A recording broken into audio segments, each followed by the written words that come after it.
And I think everybody is very interested in the question of where we go from here. So let me say a few words about that. First of all, let me start with U.S. policy.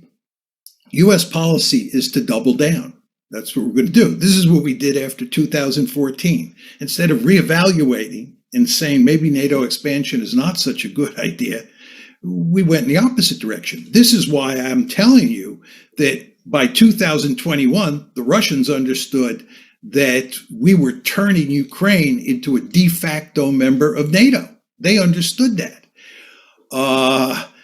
So what we did after 2014 is double down, and what we're going to do now and what we're doing now is doubling down. And what does that mean? We're encouraging the Ukrainians to resist. We're not going to fight for them, you understand. We're going to fight to the last Ukrainian, but we're not going to do any of the fighting. They're on their own in that regard. But we're going to arm them and do what we can to train them at this late date and hope that they can hang in there and duke it out with the Russians. And nobody believes they're going to defeat the Russians, but maybe you'll get a stalemate. Now, the question you have to ask yourself, this is really the key question, is what are the Russians going to do, right? It seems to me that a lot of people in the West think that if the Ukrainians provide enough resistance, the Russians will roll over and play dead. Or maybe Vladimir Putin will throw his hands up, he'll surrender, he'll say this was all a bad idea, I regret doing it. Or maybe there'll be a coup in Moscow, he'll be overthrown, and they'll bring in leaders who will work out a deal with us, and Ukraine will live happily ever after, we will live happily ever after, and the Russians will be chastened. I've spent my entire adult life studying great power politics. I know a lot about great power politics. This is not the way the world works, and it is certainly not the way the Russians work. You want to understand, going back to what I said about the April 2008 decision, the Russians said at the time, this is an existential threat. This is an existential threat, right? So even before the current war, Ukraine becoming part of NATO was viewed as an existential threat. Now you're talking about a situation where you defeat the Russians in Ukraine. This is a much worse outcome for the Russians than what happened in April 2008, and a much worse outcome than what happened in February 2014. And the Russians are not going to roll over and play dead. In fact, what the Russians are going to do is they're going to crush the Ukrainians. They're going to bring out the big guns. They're going to turn places like Kiev and other cities in Ukraine into rubble. They're going to do Fallujahs. They're going to do Mosuls. They're going to do Grozny's. You know what happened in World War II when the United States was faced with the possibility of having to invade the Japanese home islands in early 1945. The idea of invading the Japanese home islands after what happened at Iwo Jima and then later what happened in Okinawa really spooked us. So you know what we did? We decided to burn Japanese cities to the ground starting on March 10th, 1945. We killed more people the first night we firebombed Tokyo than we killed at either Hiroshima or Nagasaki. And we were systematically burning Japanese cities to the ground. Why? Because we did not want to invade the Japanese main islands. When a great power feels threatened, the Russians are going to pull out all stops in Ukraine to make sure that they win. And then there's the nuclear dimension to this. The Russians have already put their nuclear weapons on high alert. This is a really significant development because what they were doing was sending us a very powerful signal as to how seriously they take this crisis and what's going on.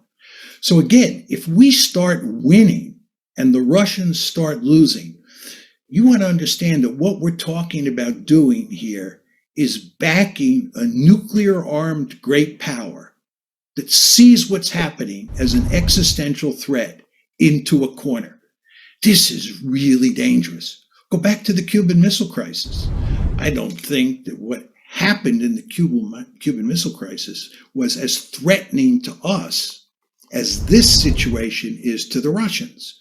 But if you go back and look at how American decision makers thought at the time, they were scared stiff. They thought that Soviet missiles in Cuba was an existential threat, and they were willing, many of Kennedy's advisors, to use our nuclear arsenal against the Soviet Union. That's how serious great powers get when they think they face existential threats. So, in my opinion, we are in a very dangerous situation.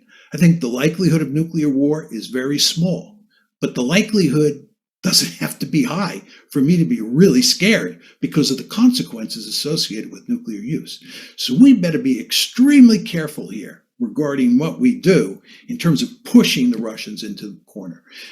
But again, I'm not sure that's going to happen, because I think what's going to happen here is that in a competition between us and the Russians will win. Now you're saying to yourself, why is he saying that? I think that if you think about this, you want to think about who has the greater resolve, right? Who really cares more about this situation, the Russians or the Americans? The Americans do not care that much about Ukraine. The Americans have made it clear they are not even willing to fight and die for Ukraine. So it's not that important to us. For the Russians, they have made it clear it's an existential threat. So the balance of resolve, I believe, favors them. So as we walk up the escalation ladder moving forward, my guess, and it's just my guess, is that the Russians will prevail, not the Americans, and the Russians will prevail because the balance of resolve favors them. Now, the question is, who loses this war? I think it doesn't matter much to the United States if we lose in the sense that the Russians prevail in Ukraine. I think the real losers in this war are the Ukrainians. And I think what's happened here is we have led the Ukrainians down the primrose path. We have pushed very hard to encourage the Ukrainians to want to become part of NATO. We have pushed very hard to make them part of NATO. We have pushed very hard to make them a Western bulwark on Russia's borders, despite the fact the Russians made it clear that this was unacceptable to them. We, in effect, and here I'm talking about the West, we took a stick and we poked the bear in the eye. And as you all know, if you take a stick and you poke a bear in the eye, that bear is probably not going to smile and laugh at what you're doing. That bear is probably going to fight back. And that's exactly what's happening here. And that bear is going to tear apart Ukraine. That bear is in the process of tearing apart Ukraine. And again, we go back to where we started. Who bears responsibility for this? Do the Russians bear responsibility for this? I don't think so. There's no question the Russians are doing the dirty work. I don't want to make light of that fact. But the question is, what caused the Russians to do this? And in my opinion, the answer is very simple. The United States of America. Thank you.